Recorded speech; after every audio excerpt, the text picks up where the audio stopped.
also a short demonstration of our selection software GrabCat Print. So today we'll talk about some more examples in the agriculture industry that the people are doing to provide the aid to the farmers or to the fields, and what people are making different kinds of the designs where they enhance the equipment efficiency and reducing the human efforts. So these are some key 3D printing applications, okay, that are most useful in agriculture. Like the first one is to manufacture the custom tools. So the custom tools, like for the irrigation system. So irrigation system is an area where there can be a lot of improvement, where there can be a lot of prototypes can be make, lot of equipments can be made to reduce the efforts of the farmers on the field. Then comes the urban farming fixture. So urban farming is a new concept going around, and where uh, people are making a short or small farms at homes, at offices, or different locations. And then there are the replacement parts, so the parts which can be replaced. So suppose if you have an equipment and you don't want to purchase an inventory or keep an inventory for the spare parts, so with the help of a 3D printer you can design up a new components for that particular equipment, and you can replace those parts. Okay, you can even improve the efficiency of those equipments by replacing the parts without keeping the inventory of the spare parts. Then come the scale farm models. So this in this plan, in this model, it helps the farmers and the engineers to use the 3D printers, okay, so that they can change the, or they can reduce the human efforts. They can make it more efficient on the field. Okay, it, you can identify the problems, minor issues, okay, on the field from the farmers, and you can plan up accordingly, where you can save your time to develop that particular product or particular equipment to be used on the field. Then for the prototyping purposes, so 3D printing is a machine where you can do the prototyping in a much faster and less cost efficient way. So you can help up the local farmers, and you can also do some research for the indoor gardening, instead of manufacturing, or instead of going to the vendor to spend a lot of money to just make a single prototype. So in the same roadmap, some companies like Proximity Designs, they are helping out the customers, they are helping out the farmers. So this is a case study from the Myanmar. So the farmers there, they were facing a lot of issue in their farming or in the irrigation systems. So a company, a non-profit organization called Proximity Designs, they came up with smart farming solutions where they help the farmers to prototype the tools, okay, for the manufacturing, to make the prototypes at the very reduced cost, and which can save up the labor work of the farmers. So the company has created some new irrigation system, solar pumps, and other tools which can help out the farmers on the field. Life is hard for Myanmar's farmers, who are among the poorest in Asia. Not only are they working in a country prone to natural disasters, but they have to do it with ancient and badly made tools. International sanctions and isolation under the former military junta left manufacturers lacking skills and technology. Now one not-for-profit business is using 3D printing to try and make farmers' lives easier. We want to create something that farmers find delight in. We want people to open the package and see that, oh, somebody put some thought into my experience using this product. And we hope that this is a way that we can give dignity or show dignity to our customers.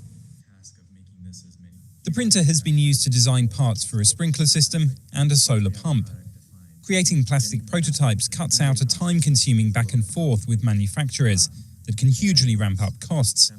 Once a design has been perfected, it's then sent to factories overseas for mass production. Before, it might take weeks and sometimes months to sometimes you have to get a mold and find the right plastic maker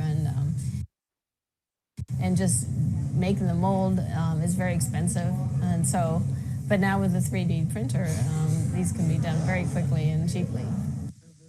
In the fields, farmers are already seeing the benefits. Beetle leaf farmer Chor Win says his new sprinkler system has halved the time he and his son spend watering their plants. And that's not all. We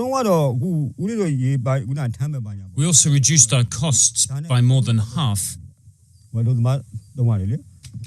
3D printing may seem a world away from this tiny farm, but already it's showing that cutting-edge technology can lend a hand in unlikely places. So you have seen that some startups, some non-profit organizations are coming forward in different parts of the world, and they are using this 3D printing tool, this 3D printing technology to provide an aid, to provide a better smart farming solutions for the farmers in a very different ways. They are coming up with new designs to make the irrigation systems more useful, more efficient, and also to manufacture the tools like the hand tools or the power tools which can be used on the field, uh, for which the farmers have to go to the urban cities and purchase those very costly hand equipments or the power tool equipments to be used on the fields. So a local availability of a 3D printer can help out the farmers, can help out the local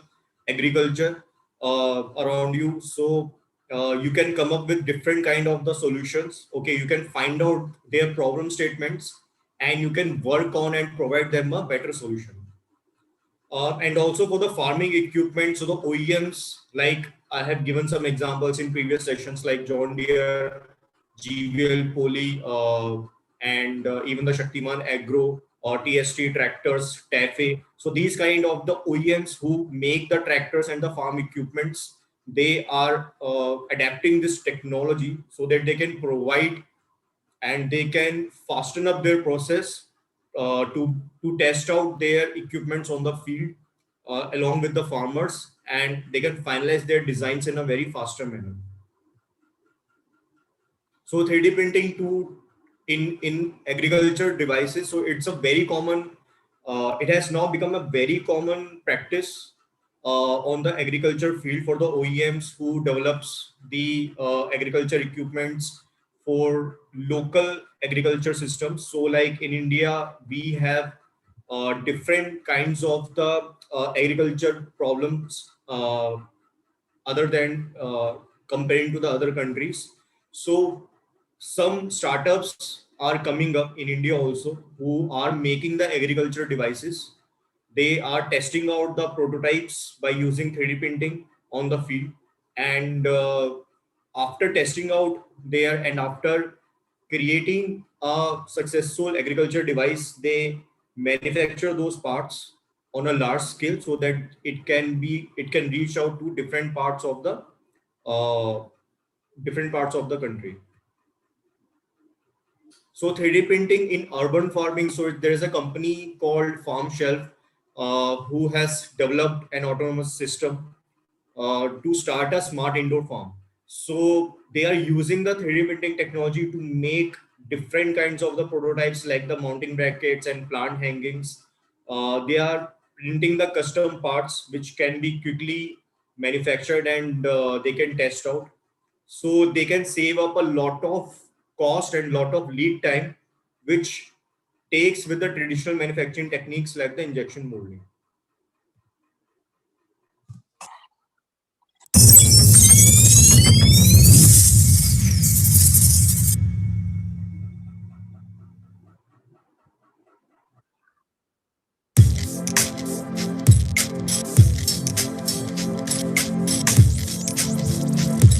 In a farm shelf unit, we can grow a head of lettuce in anywhere from 21 to 28 days. In the field, that typically takes 60 to 80 days. And the reason that we're able to do that is because we provided exactly what it needs, right when it needs it.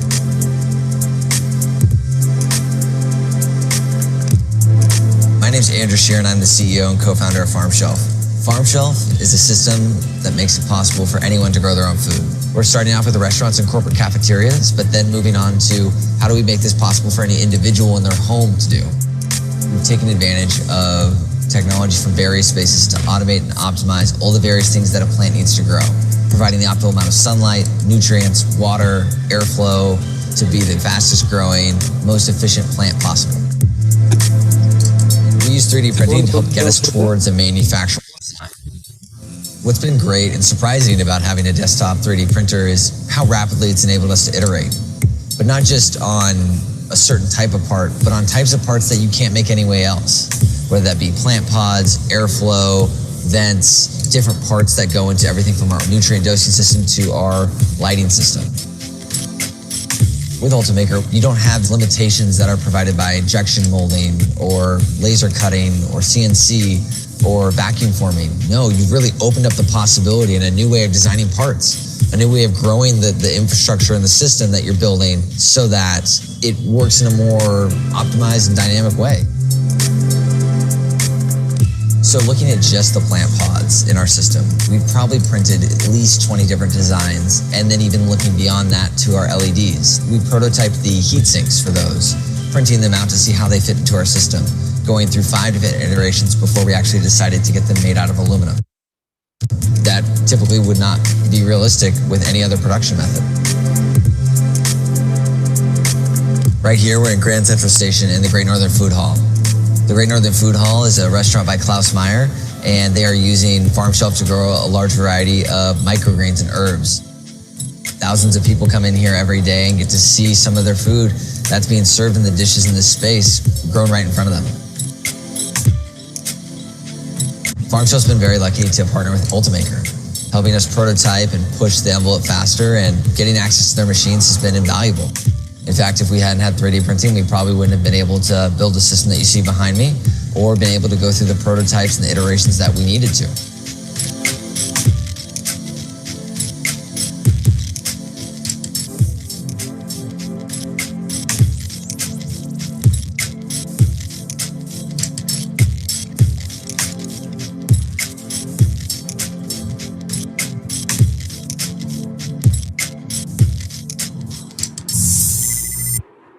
So you have seen that a company like the Farm Shelf, they are working on the urban farming solutions, and they are trying out their devices for the small indoor farms, where they are coming up for the different kind of the solutions for the air water irrigation, or whether it's for the air ventilation, and also very small pots where they can keep the small plants, okay, and they can maintain maintain the indoor farms in a much more efficient way. So there is one more company called the Hexagrow. They are using this, it's an Italian startup, and they are working on the sustainable indoor gardening using the 3D printed connectors. So they are making a solution where they are printing connectors, okay, through which you can do the you can do the hanging gardens, or in the form of the urban farming. Have you ever wondered how to feel closer to nature in your house? This is the Living Farming Tree, a uniquely designed plug-and-play system to grow food anytime, anywhere. Insert the bars and the connectors, place the farming modules, and transplant your seedlings. Plug the system to electricity and connect to a Wi-Fi connection, download the app, and you're ready to grow. Through its modular sensors, the Living Farming Tree will measure several parameters in your house and will automatically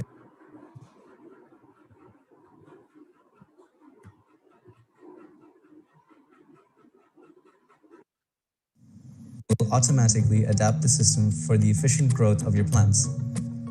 When the system is in need of attendance, it will send push notifications Insert the bars and the connectors. So you can see with the help of the 3D printing, you can make complex designs. You can find out a problem statement. You can make more ergonomic designs where you can provide a different kind of the solutions for the urban farming domain. And this also shows that with the help of the artificial intelligence, smart devices, and with the help of 3D printing, you can provide an aid for the urban farming solutions. The farming modules and transplant your seedlings. Plug the system to electricity and connect to a Wi-Fi connection, download the app, and you're ready to grow. Through its modular sensors, the living farming tree will measure several parameters in your house and will automatically adapt the system for the efficient growth of your plants.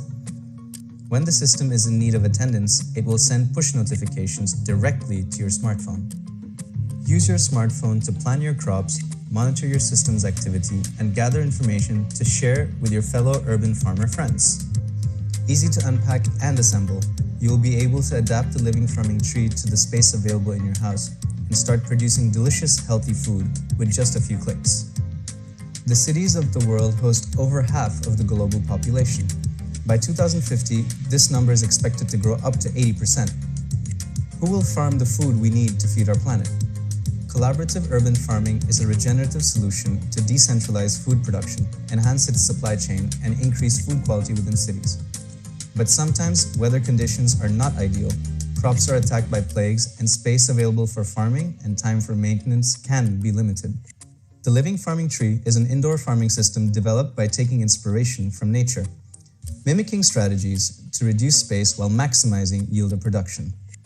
It uses aeroponics, the most advanced technology to grow food without soil.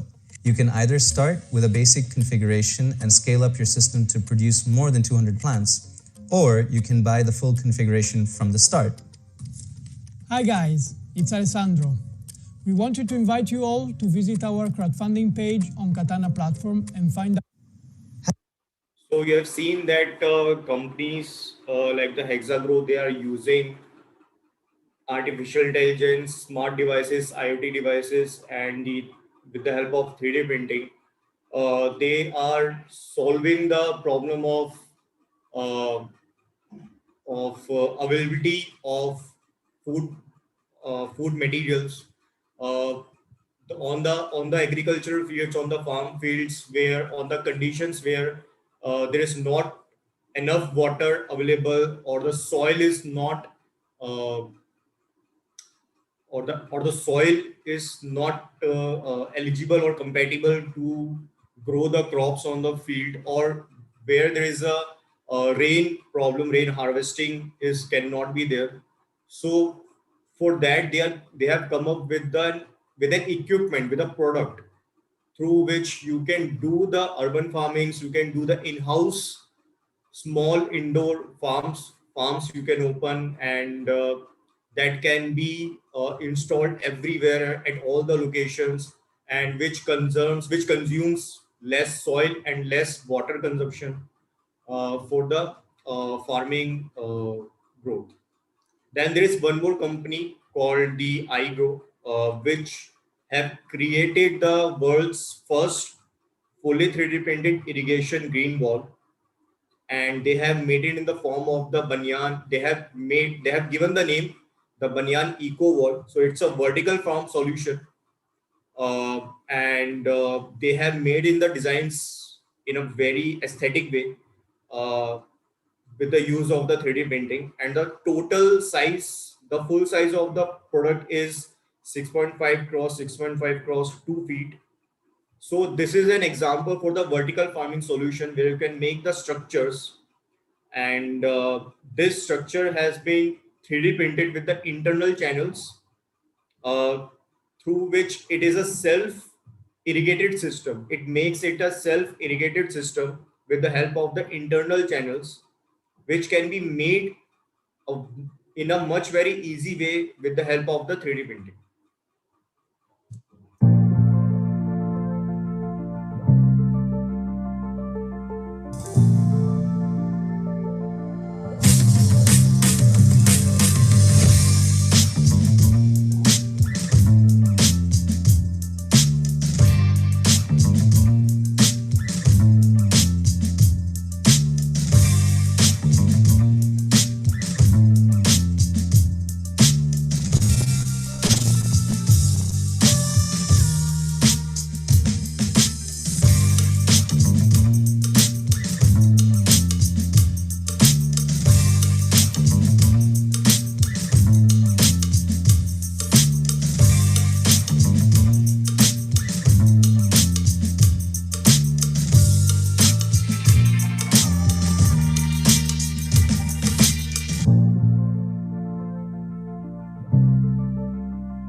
So in this on this product, like in the Banyan Co wall, uh, or the devices or the prototypes where you need the biocompatibility, or if you want to use an eco-friendly biodegradable material, okay, which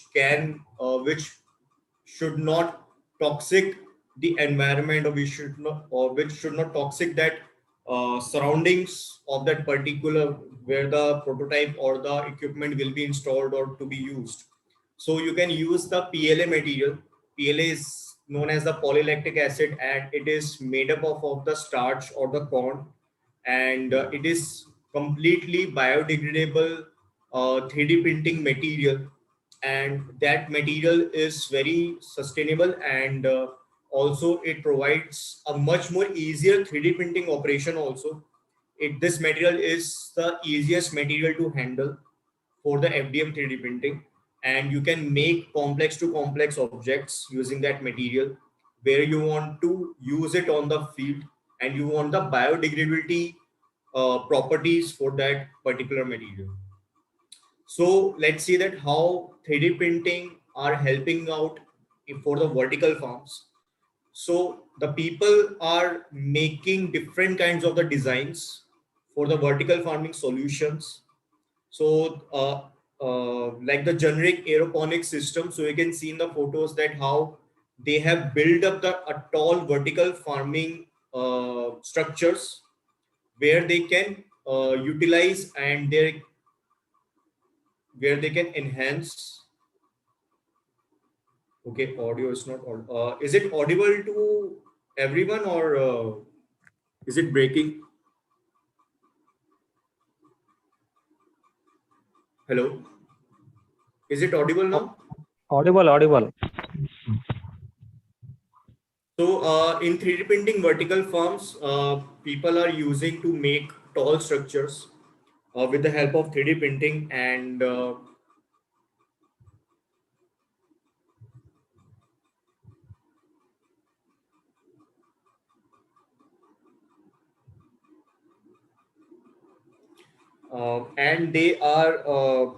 they are making the modern designs for the generic aeroponic systems. So there is a short video. Uh, just a minute. Okay, sorry. Okay, so in the 3D printing, the hydroponics, it is a method where you can grow the plants without soil, or with a very less less amount of the soil. It uses a specialized system, okay, in which the waters are suspended with the enriched nutrients for the required growth. So the plants they get on. So with the help of the hydroponic systems, we can save up the consumption of the soil, consumption of the water, and these systems the designs are made in such a way that it maintains the water irrigation as per the required for the growth of that particular plant.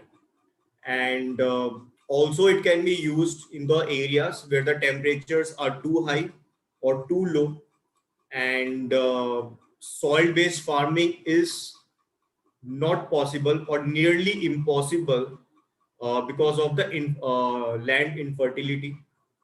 So hydroponics are coming up in a very modern solution for the urban farming, where you can where you can reduce the consumption of the water, uh, and you can customize the plants, you can customize the designs of the hydroponic towers, and you can feed the plants with the required nutrients for its growth. So designs like this can be make up, and the parts. So you can see the 3D printed manufactured parts you can see here. Okay, so you can make the prototypes. You can test out different designs. Okay, so whatever mechanism you are working on, whatever problem statements you are taking care of, you are preparing the solutions for it. You can use the 3D printed parts to test out for those solutions, so that you can fasten up your design iterations, and you can make the complex to complex objects without thinking about its manufacturing process.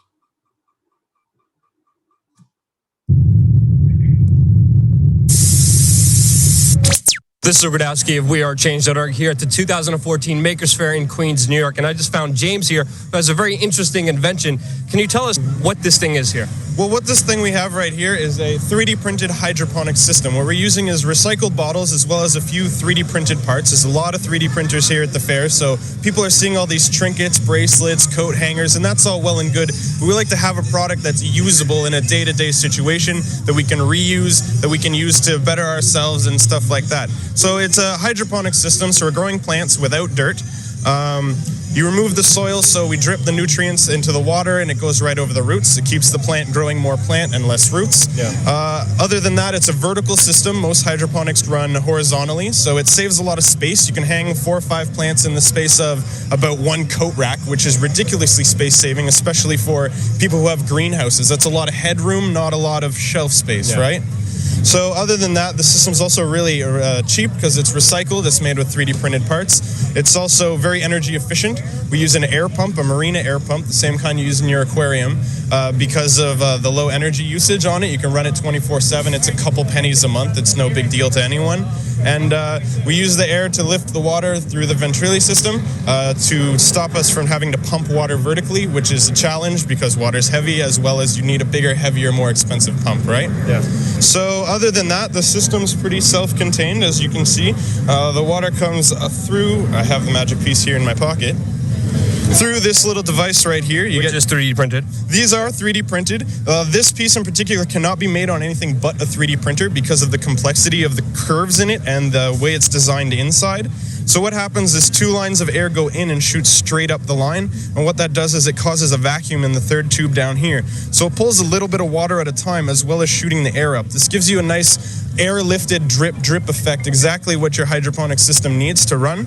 So it brings it up the tube here, up to the top of the system. It drips into one, down to the next, down to the next, essentially watering all your plants all in sequence. And what this does is it means it's watering all the time. You can't overwater, you can't underwater, you can forget about it for days and there's no problem. You only have to top off the bottom tank, the reservoir at the bottom. This is a pretty big bin, but you can use anything bigger than a 4-liter milk jug. You only have to top up the water every 2 weeks. Keep an eye on the plants to make sure they're healthy and happy, and you can have delicious vegetables in the corner of your apartment all year round. And you could program this through software on your computer and have the exact amount of water you need, the exact amount of nutrients you need. The software that we're working on developing right now is to fully automate and monitor the system, so that let's say you go on vacation for a month, you can monitor the pH, you can turn the lights on and off if you're using lights as opposed to a window, etc., etc. The limits are endless because with stepper motors and whatnot, soon enough you'll be opening your curtains by remote control, right? Yep, with everything digitizing, everything involving. Exactly, right. So if there's a zombie apocalypse, if there's a police state martial law happens, or if you're just interested in sustainable communities and growing your own food, especially in a city where you can't really do that, you could do that also in your windowsill? On your windowsill or off your balcony, because we have a lot of people with apartments, especially in a place like New York where no one's got a yard, and they're like, well, I can't grow a vegetable garden. It's like, well, yes, you can. Let me show you how. And one of the other things we're doing, like you mentioned, the zombie apocalypse, everyone likes the self-sustainability aspect of it. We're working on finding some pumps that will work well with our 12-volt solar panel. So as soon as we get it on a solar panel, then like you said, you can take it outside, you can take it anywhere, no problem, right? No power cords. Have it inside here during the winter and also grow your food indoors and then have your own products. One of the other things about it is because it's just a hanging system, if you're hanging it from a hook inside your house or from your balcony, if you want to move the system, you pick up the system and you walk somewhere else with it. No big deal, right? So if you're interested in starting off building your own kind of garden in your own window, if you're in a city, you could also do this. How do you get started? Where do people find you? What's the first step to really get this done? Right now, all the parts, the schematics for all the 3D printed parts and the plans to help you build a system are available online for free. You can check them out on Thingiverse. 3Dponics is search. You can also go to 3dponics.com or 3dprintler.com is our 3D printing website. So you have seen in the video that the startups like this, they are using the local available products, local available items, house items to make the hydroponic systems, and they are using the 3D printed tools to make it more efficient or to use it as the customized or using the 3D printing tool to make the customized equipments to be used on that hydroponic system, or to make the structures of those hydroponic systems. And also they are connecting the solar panel, through which you it makes it more sustainable. Okay, you cut down the electricity consumption, and also it is being connected with the smart apps, with the IoT devices and the IoT apps, so that you can monitor the soil level, water level, and nutrients level, and different kinds of the chemical levels also, by using the sensors and the IoT devices and the software. So startups are coming up and they're using the local items, they're using the 3D printed items to make a sustainable, to make a eco-green sustainable structures for the hydroponic systems. So there is one more company called 3D Ponics, and they're also doing the work for the urban farming, and they are also printing they have made up a 3D printed cube garden, so that it can be installed on the windows or on the balconies of the houses, and people can grow. People can do the small indoor farming, and this one has been. So this 3D ponic system. So the 3D printed parts, it contains the complete system contains a 3D printed parts, and uh, two old soda bottles and a small water pump.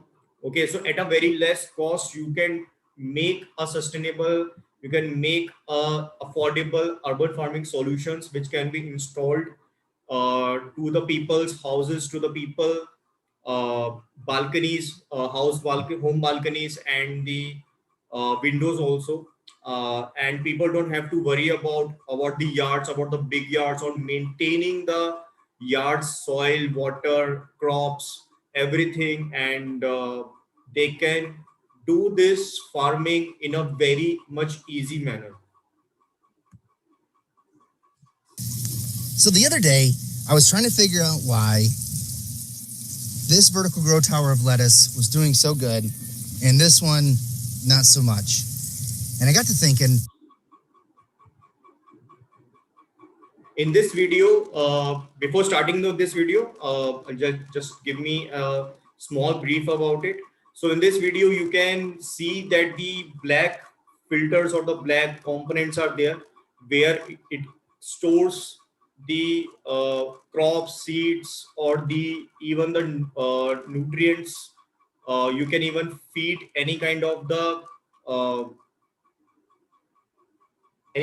fertilizers that can be used for the system, and people are installing it in their home gardens, and they are making these small indoor farms at their homes, and they are using the 3D printed sprinkler system also, and those are connected with the mobile apps, those are connected uh, with these sensors, so that people can make sure about the soil level, water level, chemical level, nutrients level, and they can even make the irrigation or the sprinkler system automated by just switch of a button or through a mobile app.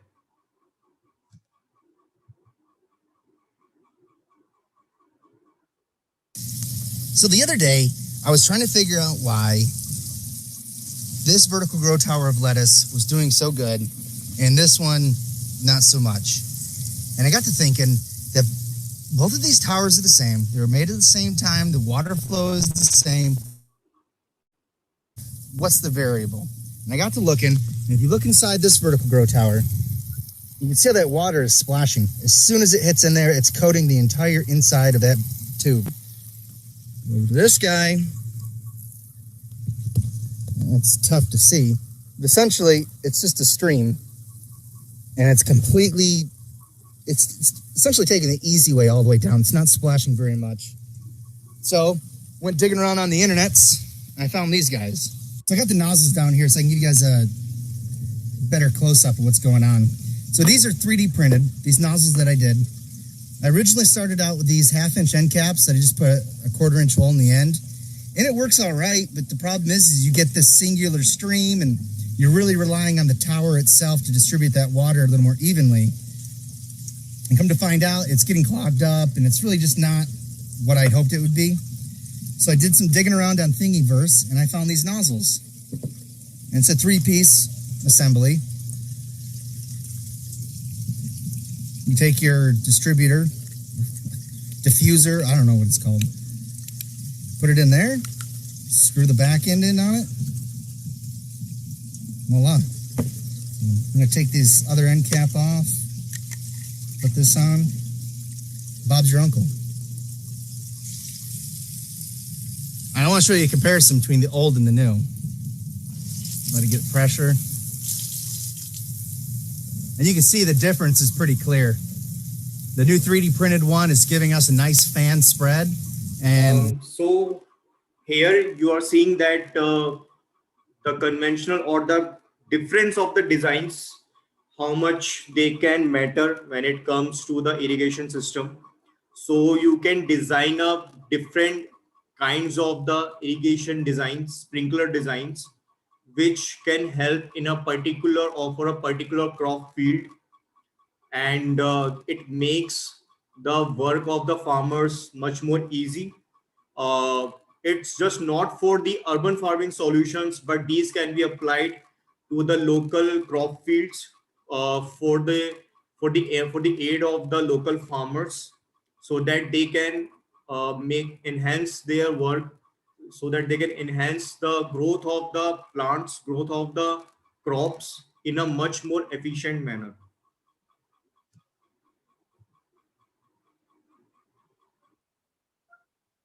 up there is it grabs too much sun. All right, next thing to do is put the towers back up.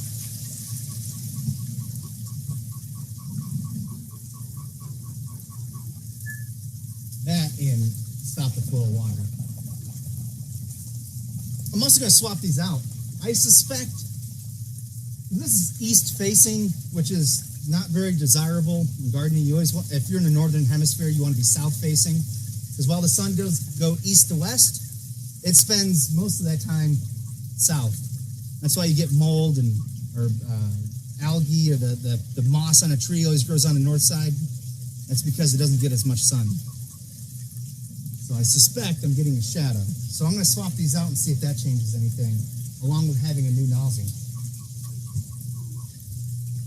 The way I designed these is pretty ingenious. Got a bolt on both sides, kind of like Frankenstein's monster. Put it up in there, give it a twist, and it locks into place. I'm going to do the same for this one. I need to swap the nozzle out.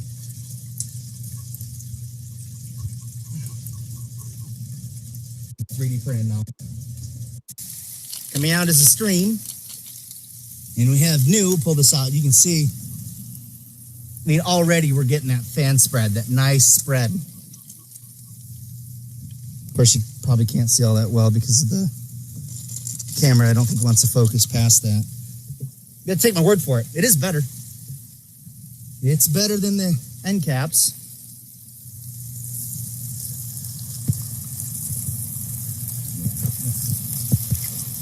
And this one happens to be doing all right because it's bouncing off that right away. But you know, this whole assembly can shift back and forth, get away from you. So these will be changed out later today. Get any more green up again. I'll put a link in the description below. Printed up some new trellis clips. Again, I'll put a link in the description below. And these ones, I tell you, I like much better than those garden grabbers. The garden grabber's all right, but you have to squeeze the plant through that hole, and then what if the plant wants to grow bigger than that little clip allows for? So these ones are really cool. What it's going to do, as I'll demonstrate with this one, is it grabs the string and then it goes around your plant, and now that clip is locked into place. I like these a lot. You can see that I've used one for this cucumber I'm training to go up in a couple different places. And the plan is today to see if I have more that need to be clipped and trained. And I'll do it in this bean plant here. Kind of tricky. Come around. It's actually, that one was much.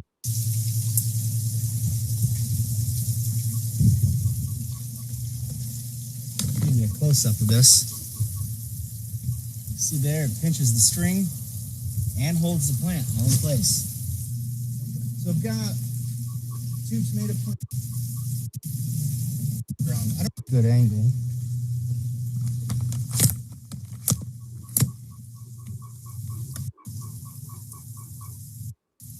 I'm sure this is something that you probably could buy from the store, and the veteran growers that are watching this know all. And I gotta tell you, they're existing holes without falling through.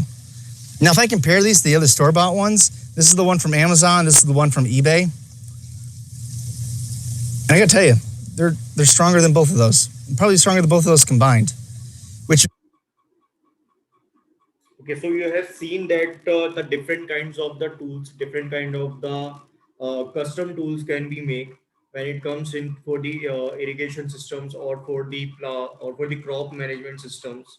So you can make the customized tools, you can make the customized components uh, for the local crop fields or for the urban farming solutions.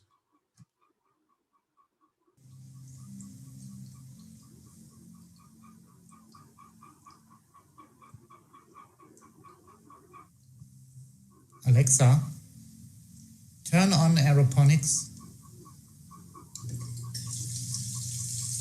So here you have seen that there is one more example. So in this example, the aeroponics or the hydroponic system, these can be connected with the smart devices like the Alexa or the Google Nest, or with the Apple HomePod Me, and it makes the urban farming solutions much more digital and much more easily accessible for the users.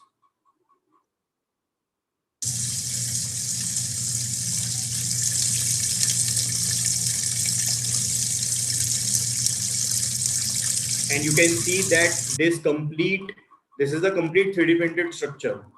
Okay, so this is not a pipe. Okay,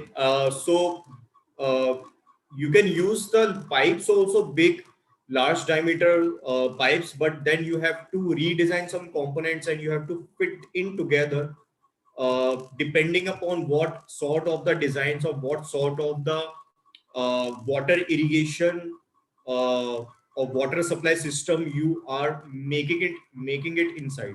So 3D printing, it enables you to print any sort of the designs, okay, whether it's from the outer structure or for the inner structures, and you can make the customized inlet channels. So the inside channels are very much difficult if you are going to use traditional manufacturing processes. That makes it much more harder, and 3D printing makes it much more easier because of the ease of manufacturing operation, and you can make the complex to complex and very fine inlet channels depending upon the designs, depending upon what sort of problems or problem statements you want to work upon.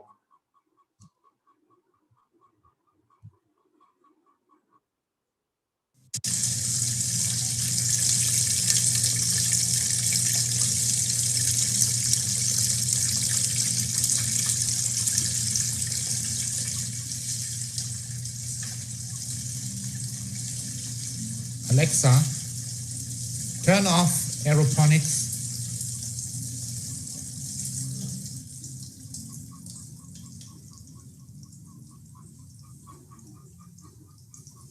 So you have seen that the people are making, with the help of the local items, with the help of 3D printing, they are making some custom tools. They are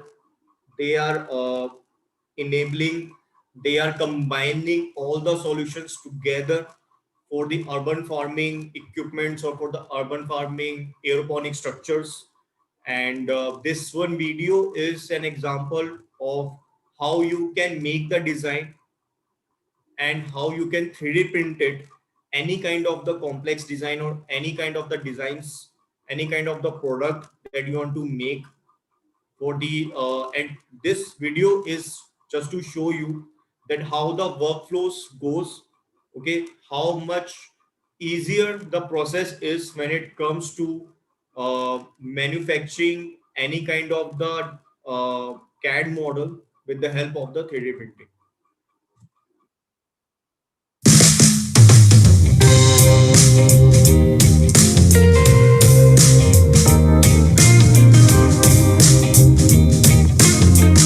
For some time, I've wanted to make a hydroponic system. And since I love 3D printing, I wanted to make it 3D printable. What is hydroponics, you ask? It is a way of growing plants not in soil, but in water with added nutrients. The easiest way is to simply submerge the roots of your plants in nutrient solution, for example on some kind of raft. But most plants will not like having their roots submerged continuously. You could add an air pump that adds more oxygen to the water, and this can help. Another solution is to place the plant's roots in a continuous or intermittent flow of water. A pump transports the nutrient solution upwards and it then flows along the roots of the plants back down into the water reservoir. My solution works by flooding a planter with nutrient solution and then slowly draining it again. A pump moves the water up and gravity makes sure it drains again, through tiny holes in the bottom of the planter. The planter is filled with a growing medium such as stones to keep the plants in place. The growing medium shouldn't absorb too much water, as we want most of it to drain regularly so that the plant roots get some air.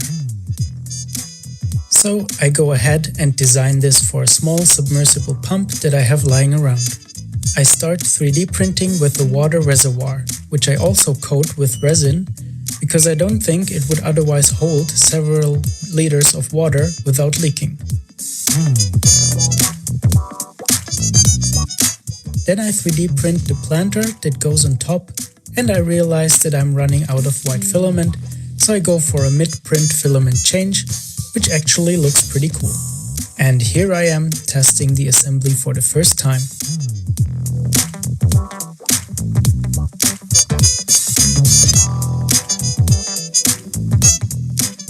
Pretty underwhelming.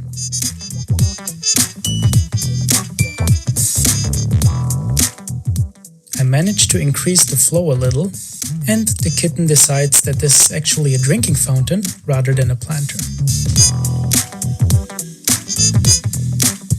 Well, at least the water is running nicely now.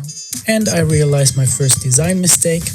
Half of the water flows down on the outside of the planter rather than going in.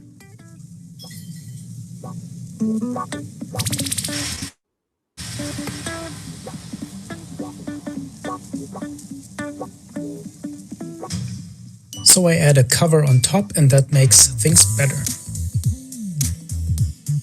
So Second design here flaw. you have seen that the designer has made a mistake. Okay, so while designing, when you make your first prototype, okay, and then you test it out, but there are some issues, okay, in the design or in the working of the mechanism.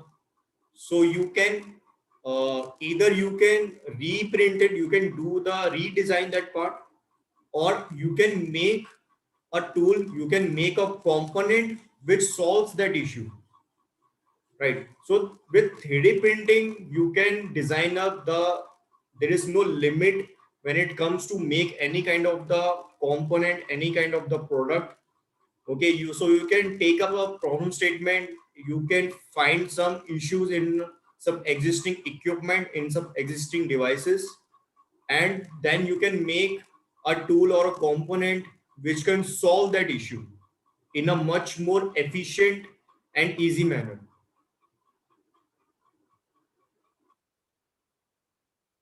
Coming growing up, the bottom of the planter won't fit inside, because I made the ditch at the top too large and thus the planter opening too small. So for testing, I cut the bottom in half and now it fits. But the planter won't fill up with water, it's draining too quickly.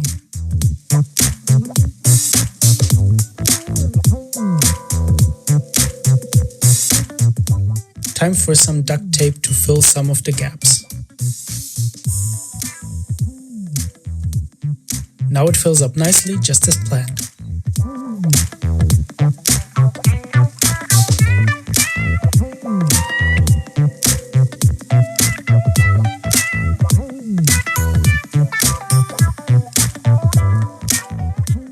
I decide to redesign the planter, as it is still leaking some water to the outside. This time I make the wall straight, remove all of the weird holes in the ditch, and rather make a nozzle that dumps the water directly into the planter so from here above. you can see that the designer has done some iterations into the old design. Okay, he found out some flaws into the first design and he redesigned that full product, okay, with the correct solutions, which can reduce the issues, okay, which can help to reduce the issues in the existing design models or in your faster product development. I even remember to add a gap for the cable of the pump. I don't bother coating the planter with resin. Due to the gaps in the bottom plate, all the water would drain too quickly anyway, so I instead line it with plastic film, and I use a trash bag for that purpose.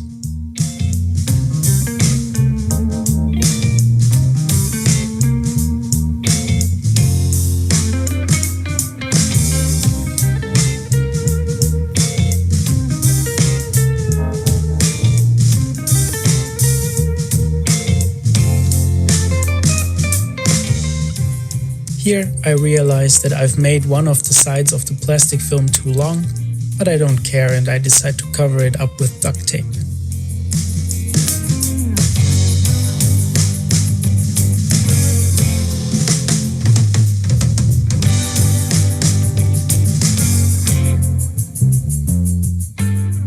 That's it, moment of truth.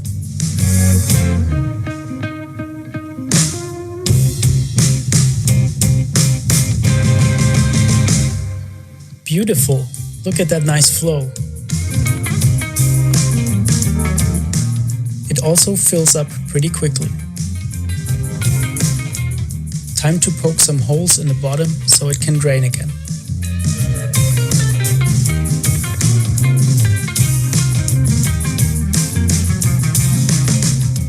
Of course, I make too many holes and it drains too quickly.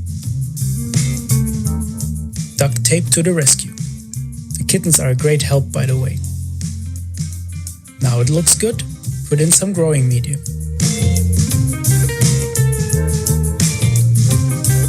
One more test. It takes about 50 seconds to fill the planter, and after some more experimenting, I decide to fill it up every 10 minutes. And add some plants. To activate the pump's power cable is plugged into a smart power plug that is connected to my home automation system. But of course, you could use a simple timer power plug. I also decide to add a sensor that detects when the planter is filled with water to shut down the pump in the exact right moment. To be sure, I still limit the time that the pump is allowed to be active.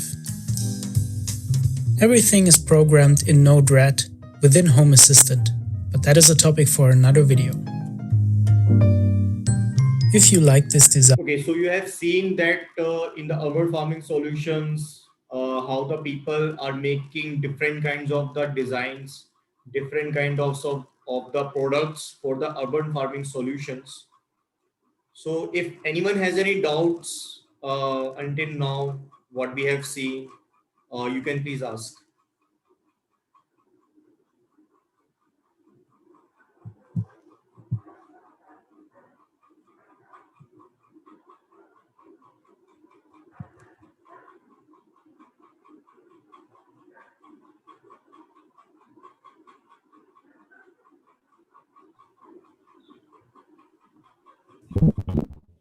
Hello. Hello. Yes. Hello. Yes. Yes. Sir, I have no doubt, but my question is, how big an item can a 3D printer make? Okay. So actually there Hello. is, yes, yes, yes, yes. I got your question. Um, so the size Okay. limit is not there. Okay, you can make a tall to like 6 feet, Okay. 8 feet, 10 feet of the structures. Okay, but in the form of the assemblies, in the form of the subcomponents, and then you can assemble them Okay. together. Because uh, Yes. the maximum size of single component, it depends upon the build volume of the 3D printer that you're using. Okay, so suppose if your 3D printer has a Okay. it has a build volume or has a maximum height of 10 inches, 12 inches, 16 inches, okay, or 2 feet or 3 feet of the height, then only up to that maximum of single component you can manufacture. But there is no limit in that. You can always make the subsections, okay, and then you can assemble them afterwards, or you can Yes. join a single, or you can join the subsections of a single component with the help of the plastic welding or some solvent or with some adhesive. Yes. Okay. Okay, sir. Okay. Thank you. Thank you.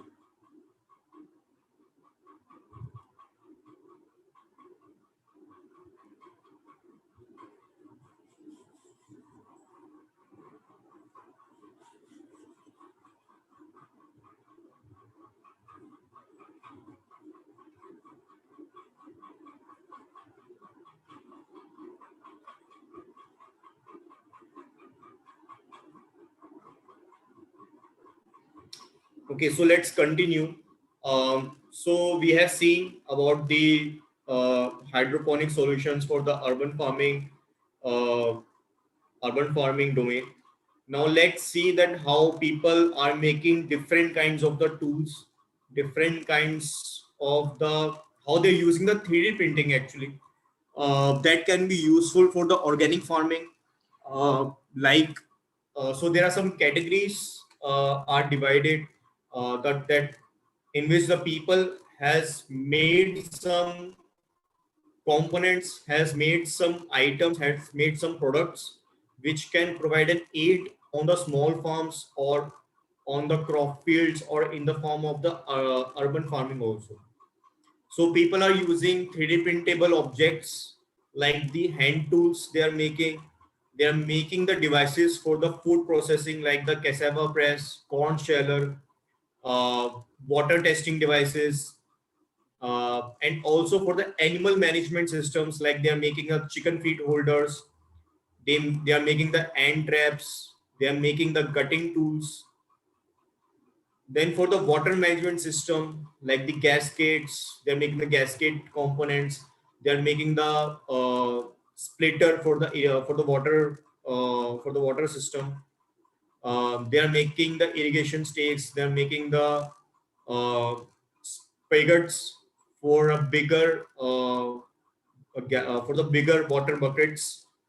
They are also making the hydroponics. So the components for the hydroponics, like the a complete a hydroponic plant pot, peristaltic pumps, its components, turbine blades, or the halo rings, or a complete hydroponic structures.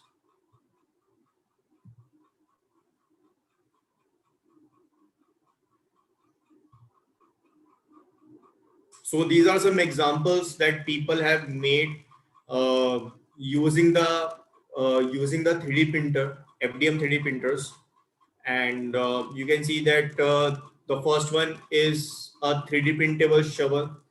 Okay, so a customized shovels can be made for the easy accessibility, for the easy use at home or some at for the urban farmings or for the small farms surrounding your areas. Okay, where you can easily uh, use this hand tool, and you can make different kinds or the different forms of the handle components. Okay, so you can see in the second photo that it's a 3D printed customizable shovel handle. So you can make the customized handle also, okay, as per the hand tool you are using. So there are various hand tools that are being used on the fields, okay, and sometimes the grip of that handle is not comfortable or is not in a very ergonomic manner. So you can also find out those problems where the farmers are facing for the hand tools, okay, uh, where you can redesign up the redesign the handles of the hand tools to make it more ergonomic, to make it much more comfortable to be used by the farmers. And the third one is a 3D printed triclaw.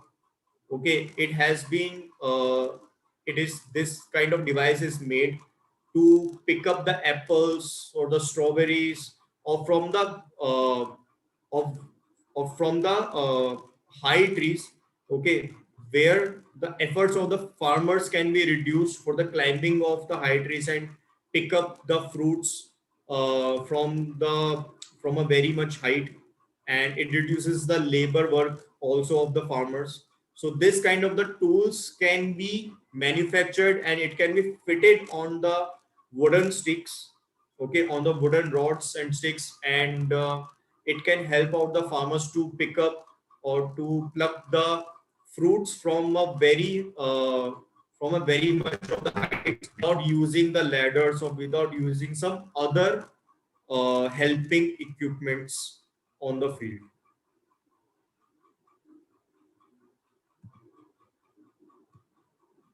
This one example for the animal food management.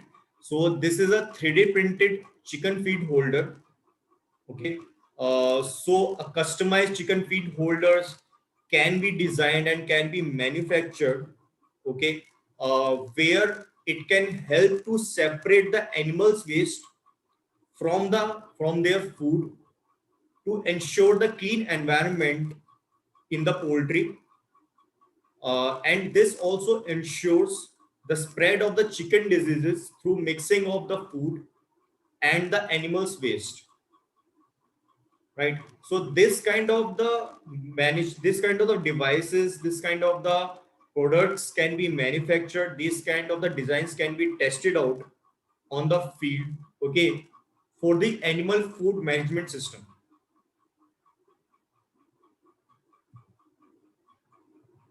This is also comes for the animal food management, like you have to feed the chickens. This is example for the poultry, but uh, you can follow the same concept for the other animal food, for the animal, for the different animal food systems. uh, so this is a corn sheller. It's a 3D printed corn sheller, and the it can be redesigned. It can be its size can be changed as per the design of the blade set. These shellers are used uh, uh, to chuck out or to cut out the corns in a very short time to feed the chickens in the poultry. And it makes this kind of devices are much more cheaper than the commercial ones which you find in the market.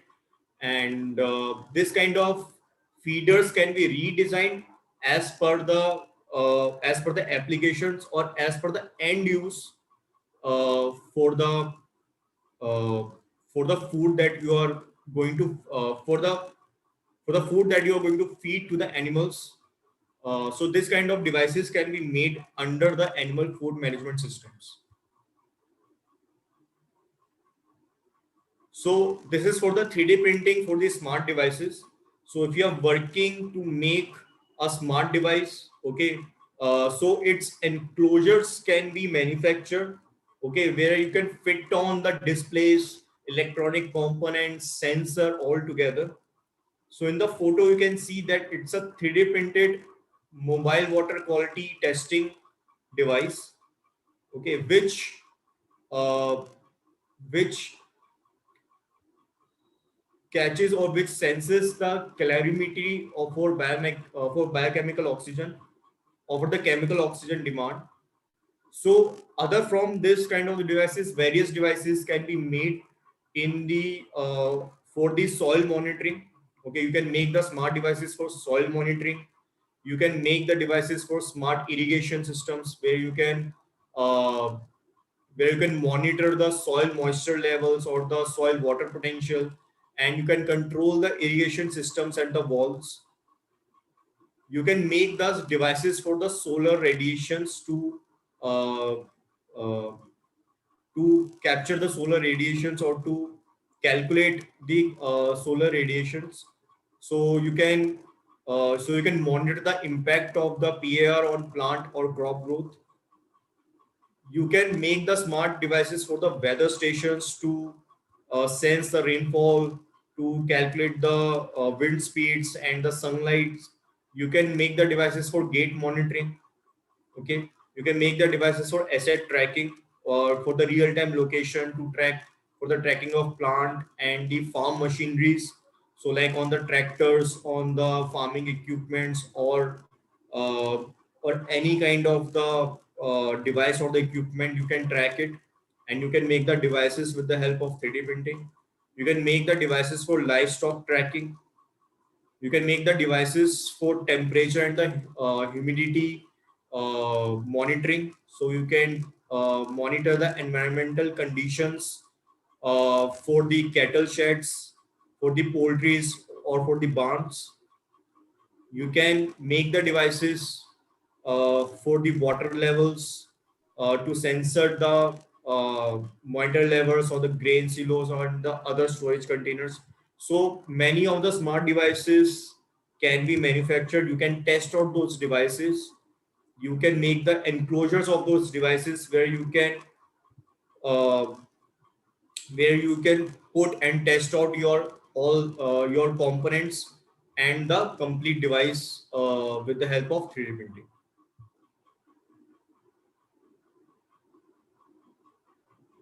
So this is also one more handmade tool. It's a hand tool. So this is a 3D printed cassava grate. So uh, this this is a grating machine, okay, which has got a rotary handle, okay, and the blades are installed inside it. So this blade is designed in such a manner that the grating process of any raw product can take place with an easy manner. Okay, so you can see that the complete body of the crater is 3D printed handle, its complete outer structures, and the other fastening devices like the screws or the rods, metal rods and the screws can be used, okay, to join the parts together, and the blades can be set inside it. So you can see if you, I don't know if you can see on your screen. So you can see the blades here. Okay, so these are the blades. So these kind of the customized grating devices or the grating machine can also be made. Okay, whether it's a small size or it's a very big size, you can make a grating machinery also. You can make a small scaled down grating machinery, and you can test out before making a full scale model or manufacture the final equipment.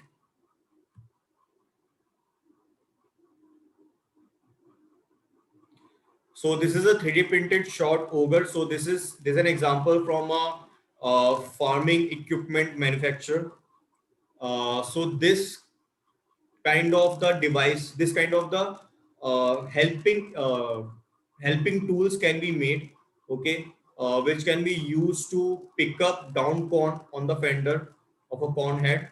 And before manufacturing these kind of devices in the metal, okay, these devices can be printed.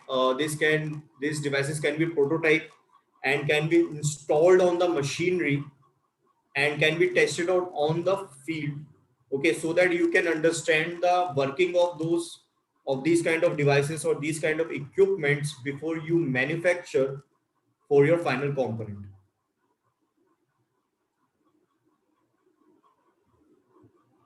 Then for the 3D printing in irrigation systems, so many people are they are designing different designs of the sprinklers, okay, that can be tested in the gardens and in the crop fields. So there is one video.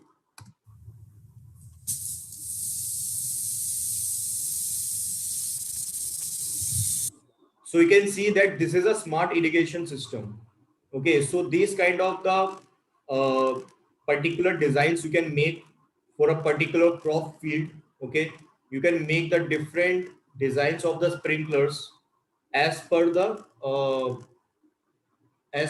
crops or as per the field that it can be used, and you can connect the sensors. You can make a smart device that can be controlled through the remote or through the mobile apps.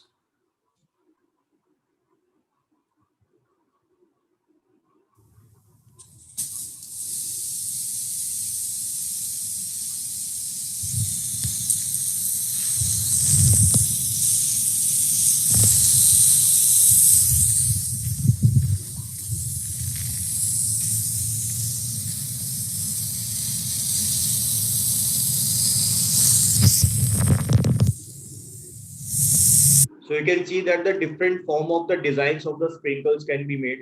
Okay, where it can ensure the water flow or the uh, yeah, where you can ensure that the direction of the water flow, where you can even control the water flow. So with the help of the smart devices, you can even control the water flow or the direction of the water. Okay, where you need to sprinkle the water, and which makes the works easier, and which makes a smart solution on the field for the farmers.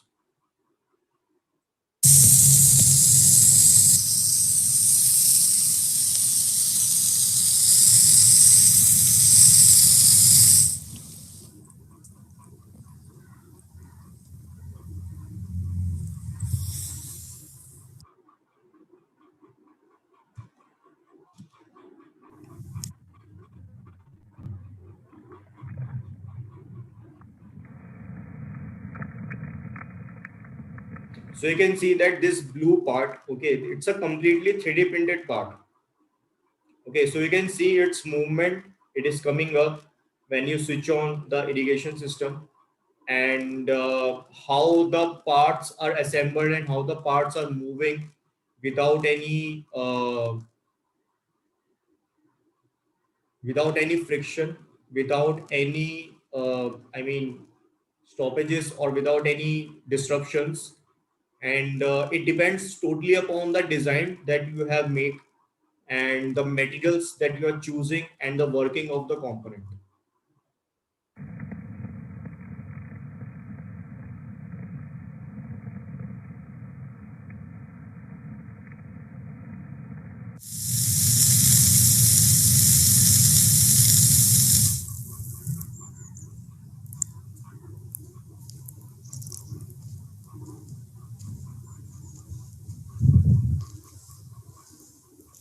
And you can also see that when in the water sprinkle system, the pressure is high, and when you're using the plastic, so it always it's there is always a thought that it will break.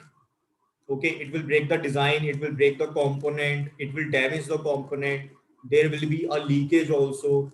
So you can see in these examples that the thermoplastic 3D printed parts, with the help of the FDM technology, okay, they provide the much stronger parts. Okay, you can always do some post processing, okay, to make your design much more reliable, to make it more workable. And also it depends upon your design also. So the design guidelines which I have shared you yesterday, okay, so those design guidelines has to be keep in mind when you are making your prototype, your product. And also it depends upon what technology you're going to use, and also on your design. So its wall thickness, the features, holes, balls, ribs. So all those features in the design, it matters when it comes to designing for the additive manufacturing. So there are some other parts also people have made, like this is a 3D printed garden hose splitter. Okay, so these kind of the different types of the designs can be made. Okay, so it depends upon your ideas. It depends upon the problem statements you are working. It depends upon the area where you are working. It depends upon the various crop fields that you are working. So on the right side, you can see that this is a drip irrigation structure. Okay, it's a 3D printed part, and this part has been used for the orchard crops, like for the farm for the grapes, banana, orange or mangoes, and also for the forest crops like for the teak wood and the bamboo. Okay, so this kind of the drip irrigation structures can be 3D printed and can be tested out, okay, on the small farms or on the crop or on the big farms. It can be used and it can be tested out.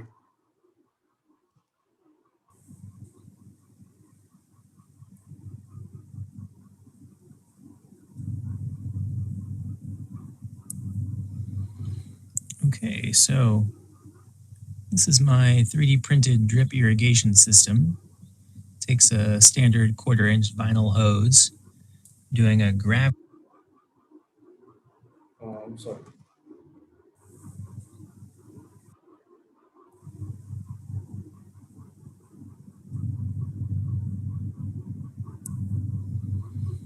Okay, so this is my 3D printed drip irrigation system.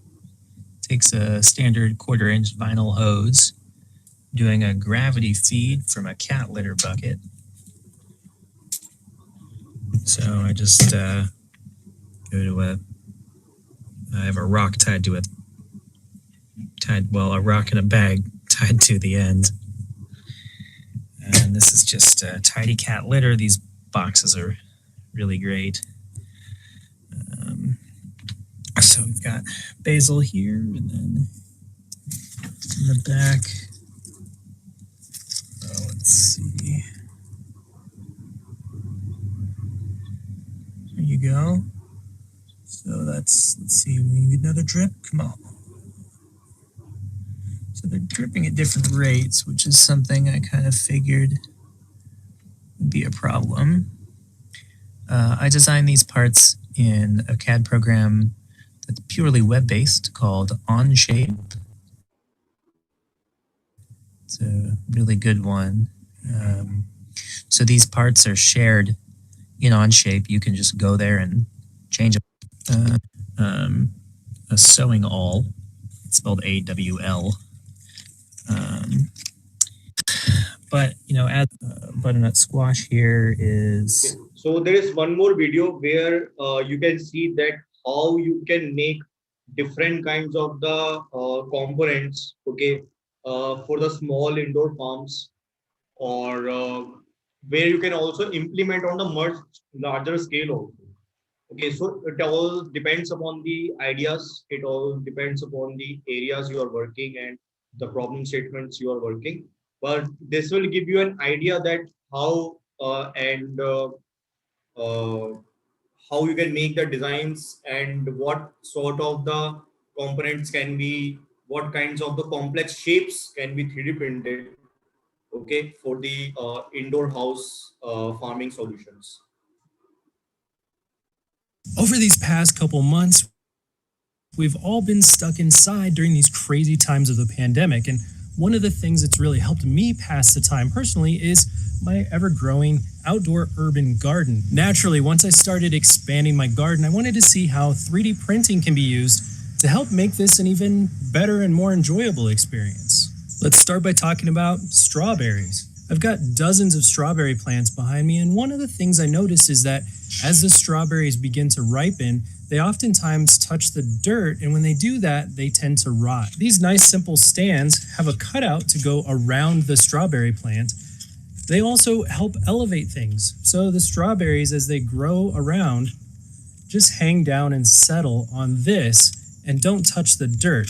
Installation is simple. We simply grab the strawberry, pull up some of the leaves, and wrap this around the center portion of the plant. As strawberries begin to grow and ripen and pull down on the plant, the strawberries now rest on these stands instead of falling onto the ground where they can begin to rot. As with pretty much all of my practical 3D prints, I suggest you use PETG instead of PLA for these prints.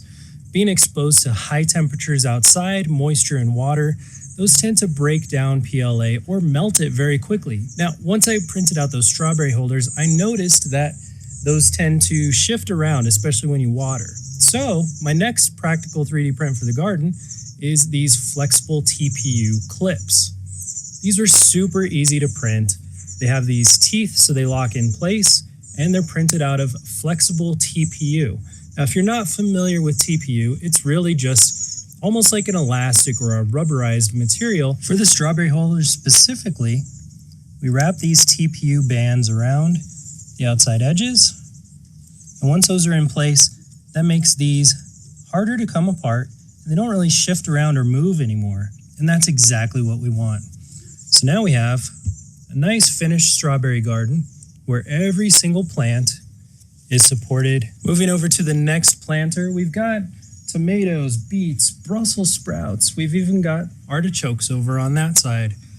Now, let's stop and talk about the tomatoes. One of the things tomatoes usually have is a wire surrounding that keeps everything off the ground. It keeps the tomatoes from falling out, and it provides some structure as the plants grow and become heavier. I don't really want to make a trip to Lowe's or Home Depot right now, so what can we use to replace that with 3D printing? I happen to have two different versions, this that we've printed and this handful of pieces. And we'll show you how this gets assembled, but both of these are stackable and they can grow with your plants. Now this first one is pretty straightforward. You simply slip this around the tomato plant and the legs slide into the ground. As the plant grows, you can see these holes all around the outside. You simply print another one of these and stack them on top. Pretty simple, right? This next one is a little more robust. It comes with multiple legs, so you'll simply place one of the legs, place your second leg, slide the ring in place, place a third leg, and again, continue snapping these in place. You'll see that once you have the 3 legs down, that creates a full ring and it's pretty secure. Now, if you want to do a second layer, you simply pop these pieces on top and then add a second layer of rings. And just like that, you've got a nice basket around your tomatoes that'll grow as your tomatoes grow. And what good is having vegetables if you can't tell what you've actually planted in each planter? Well, to make that easier, I found these on Thingiverse. The cool thing about these is they can print with multiple materials, so you can have a couple of the vegetables and monstrosities of pumpkins. The last thing you want in your garden is pests. So I picked up some of this netting that goes over the top to help keep the pests out, but I noticed a problem with it. It just doesn't stay secured well to the edges of these raised containers. As you can see, it's not attached anywhere. It's kind of flimsy and it just kind of moves around. So my solution to that problem was to 3D print these large PETG clips. These are a little bit flexible, but I scaled them up in size so they snap directly on the edges of these raised containers. And I'll show you now. Now you can pull the netting tight and you can just simply snap these on the sides. This keeps everything in place. Do the same on the other side, and finally, one on the back. Now my netting is nice and secured. It's not coming off when we water or when there's high winds, or even worse, hail. Moving to the other side of the house, I've got a couple things I can fix with 3D printing as well. We've got these sharp corners on the edge of our house where the corner is. We've also got this beautiful flower over here, and the garden hose likes to wrap around it, cause all kinds of problems. So I've 3D printed these spinners for the garden hose. I've got these long metal spikes, and I'm able to just stick these in the ground like so.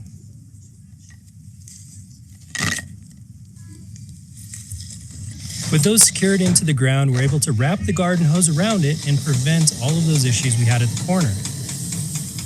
These next few prints are all about watering and fertilizing your garden. The first one we'll start off with is this. This is actually a hose repair tool. And I did an entire video on this subject, which I'll link down below. But the idea here is that if you happen to break your garden hose, as I did, you can cut off the end and you can use this as a replacement to actually repair your garden hose without having to get a brass adapter from a hardware store. And this one's been working for about a month now, hasn't had any issues. It's 100% infill PETG, and it's withstood all of the things I've thrown at it. But what about watering your garden? Well, I was able to 3D print this. It almost looks like sort of a carrot, but it's a nozzle for your garden hose. And the cool thing about this one is it actually prints in one piece with a Gardena hose adapter already built in. All you have to do is apply the rubber grommet on the end. So this just snaps in to your existing Gardena hose connectors, just like so. And then it works like any other garden hose spray nozzle. Being 100% infill PETG, this thing's pretty heavy actually for what it is. It weighs a lot more than you would think given its size. And it should be durable. It should stand up to the water pressures and everything else it needs to be able to water the garden. Now, what if you have a regular sprayer, but you happen to have lost the little rubber O-ring that goes inside of it? Well, fortunately, 3D printing's got your back there as well. See, this was printed out of TPU, which, if you're not familiar, is a flexible material that's almost like rubber. So you can see it bends and flexes just like a rubber O-ring would. And this one happens to just pop right inside. And it's a perfect replacement in case you lost that rubber O-ring. It's always nice to save a trip to the hardware store. And that leads us to this one. Now, this one's more of a work in progress, but the idea here is that when you're watering your garden, obviously you don't want to have real high pressure because it tends to blow the leaves around and cause damage to your plants. So with this, it has a very large body and it has this large surface area, so it's able to bring out water in a very slow, controlled way. It also has this secondary section right here that you can use to connect an external bottle for fertilizing. Now, I say this one's a work in progress because these threads on this end right here didn't print out quite as nicely as I would have liked. So the seal isn't as good and it tends to leak a little bit. But I think I can fix that. So let's go ahead and hook this up. We'll use my Gardena hose adapter on the back. We'll use one of my 3D printed rubber gaskets.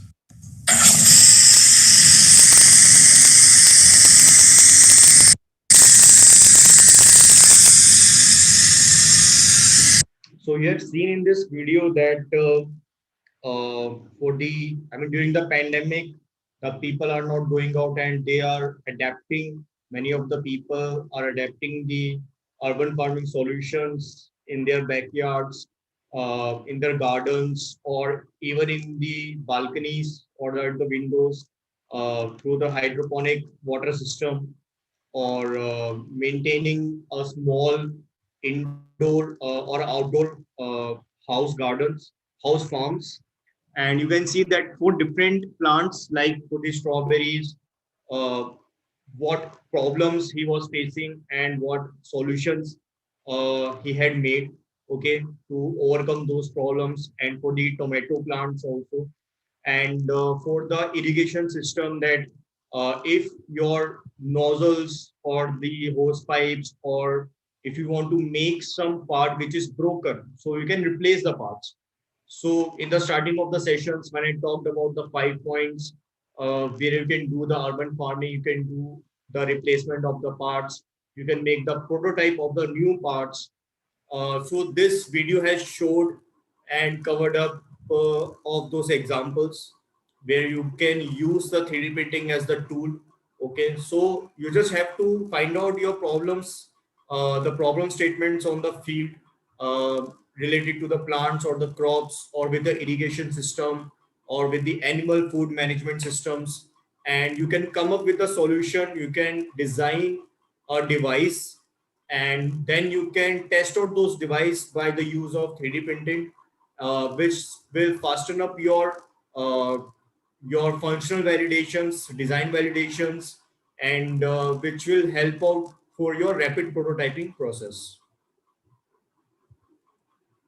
So till now we have talked about the urban farming related to the hydroponics, aquaponics, and also water irrigation systems. or the tall irrigation structures, self-irrigation structures.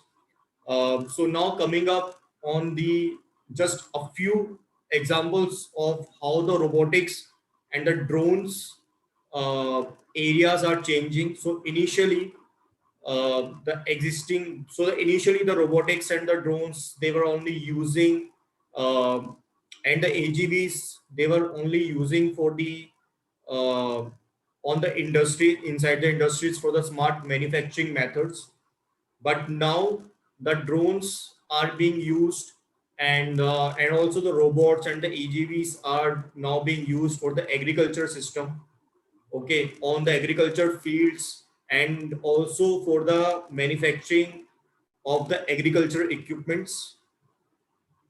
And this the new robotics which are coming up, and the new drones, the professional and the functional drones that people are making, that can be used on the fields for different kind of the solutions, different sort of the robots with the customized end of arm tooling, and for the agriculture farming equipments, the small equipments or the big equipments that you can make to help out the farmers on the field, the hand tools.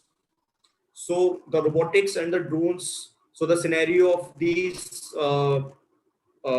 products are being changed, and many of the companies are coming up forward to make the customized devices, the customized drones, and the robotics and the AGVs, the farming equipments that can be used on the field. So the companies like the Avidbot, Material Labs, Starship, Yamaha, Blue River Technologies, uh, Robot, FF Robotics. So these are some established OEMs and the new startups that are coming up, who are working on to make the functional, the customized drones and the robotics and the AGVs. And also they are helping out for the customized farming equipments that can solve out the local problems. Okay, so the the need of the 3D printing is that you can find out your local agriculture problems, and you can provide the local aid by making the customized tools, by making the customized products, whether it can be for the irrigation system, whether it can be a smart device, it can be the extensions of the equipments that can be installed on the existing products, like on the farming equipments, like on the existing irrigation system, like for the existing animal food system. So you can enhance the designs, you can make the existing products more efficient, or you can make a new, more efficient products that can be help out to the farmers on the field. So, in the perspective of coming up of new startups which are working to help out for the farmers or for the urban farming solutions, to make the robots, okay, and how these robots are being used. So there's a company called Harvest Crew, who make the robotic solutions to be used on the fields. So they have started to make the customized robots for the crop management, for the automated crop management, for harvesting and packing of the crops. And they have started with the strawberries crops to make the customized robots.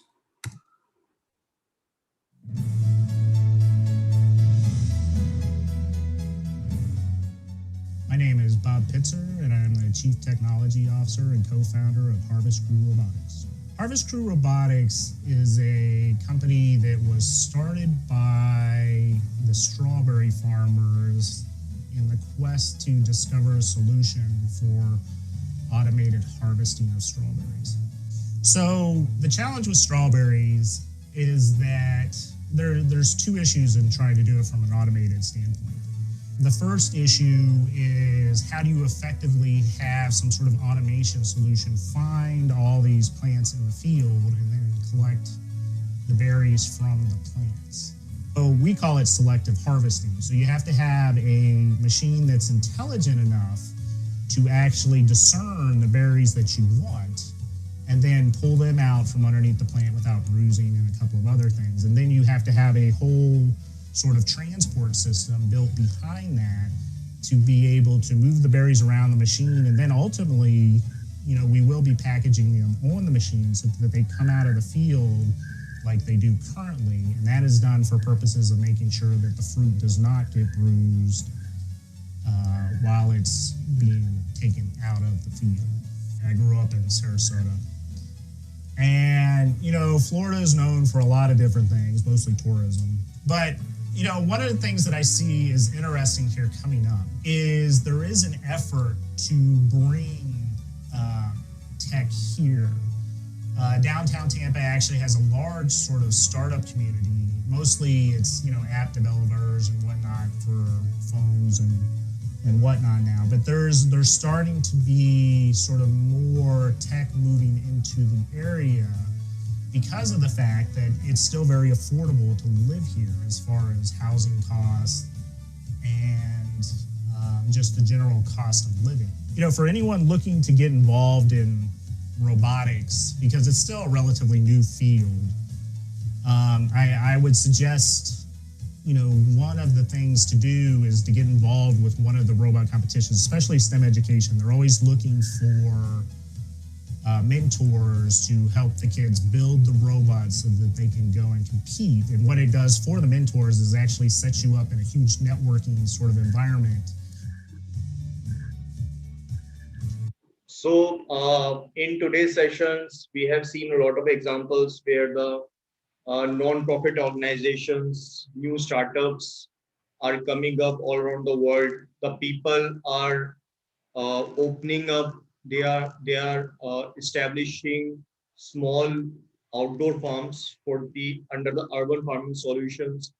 The startups are providing a smart urban farming solutions to the consumers so that they can install a small indoor farms at their homes, in their balconies, at their windows, or also in their gardens. And how they're using the 3D printing to make the tools, to make the different kinds of the customized designs, customized products, to uh, to provide an aid for those farming solutions, uh, and how it can be used for the different agricultural systems, like for the water irrigation, animal food management, for the hydroponic systems, uh, and the self irrigation systems, the tall structures of like 6 feet to 7 feet of tall structures, which can be made with the inline irrigation channels. And also the change of in the industries of the drones and the robotics, uh, for which earlier it was only used only for the defense military or for the smart manufacturing solutions, but now it has been made available for the consumers, for the farmers on the field, where you can customize the designs, where you can customize the performance and the functions of the drones, robots, AGVs to be used on the field for a particular solution. And you can connect all the industry 4.0 applications like the IoT devices, smart devices, artificial intelligence, electronic components, sensors, 3D printed parts all together, and make a new product which can help out to the farmers and also to the urban farming consumers in a much more easy and efficient manner. So thank you for today's session, and if anyone has questions now, we can please take. Participants, do you have any questions? Please ask.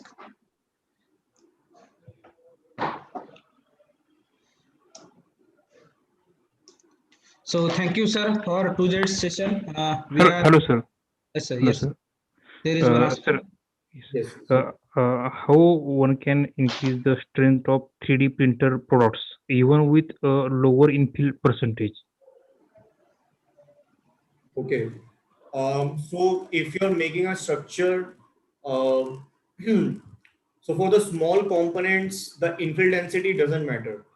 Yes. And it is also recommended that in the small components, the infill density should be 100% to maintain its strength. But if you're making a big prototype, a big product or a component or the number of assemblies for your product, Yes. okay, if you are making a component, a big, large prototype, and in that one, you want to conserve the material and make the part lighter, right? So you can decrease the infill density as per the forces or the pressure it is going to take.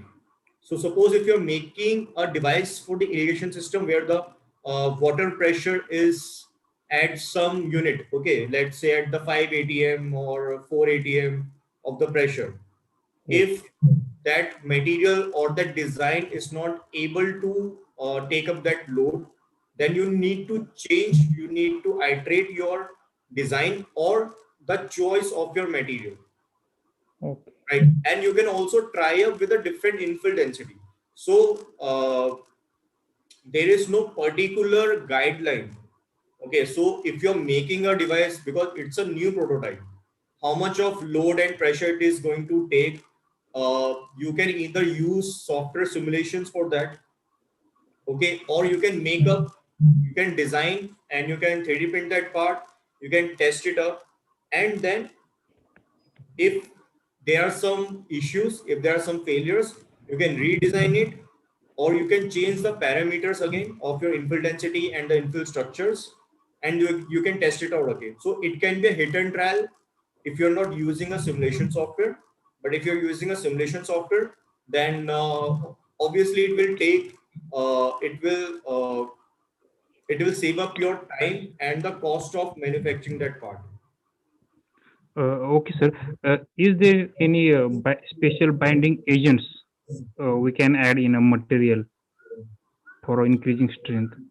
Okay, so actually, in the Stratasys machines, the materials are from the Stratasys only. You cannot use any third-party material in that. Okay. So you cannot mix up the two materials or three materials in a single in altogether. Okay, so whatever materials that is compatible with the machine, which is supplied through the manufacturer, only those materials can be used. But yes, after printing the part, you can Yes. apply the coating of a particular material. So suppose if you make a part with the EBS or PLA or TPU material, and you want to apply some biocompatible coating, okay, that coating can be in the form of the resin, or you can spray, you can use the sprayer coatings and or the liquid coatings, resin coatings, and you can enhance the strength of that particular part, or you can make it more chemical resistant, or any kind of the resistancy you can make, and you can also increase its strength. You can make it more brittle also. So it depends upon totally what kind of resin or adhesive you are going to use on a 3D printed part. So you can do the post processing on a 3D printed part, Yes, sir. but you cannot mix the material while you are 3D printing a particular product. Yes. Anybody else participants wants to ask the question?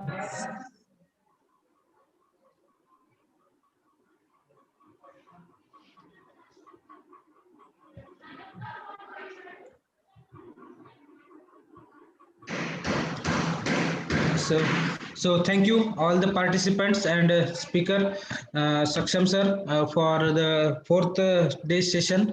So we are commencing the we are concluding this day 4 session for right now, and we will end the session today. Tomorrow will be the last day for this 3D printer, and from Monday onwards we will start with this 3D scanner. Okay, so participants, I will share the attendance and feedback form with you. So please fill that feedback form. Thank you. Thank you for today's session. Thank you, sir. Thank you all the participants. Have a good day.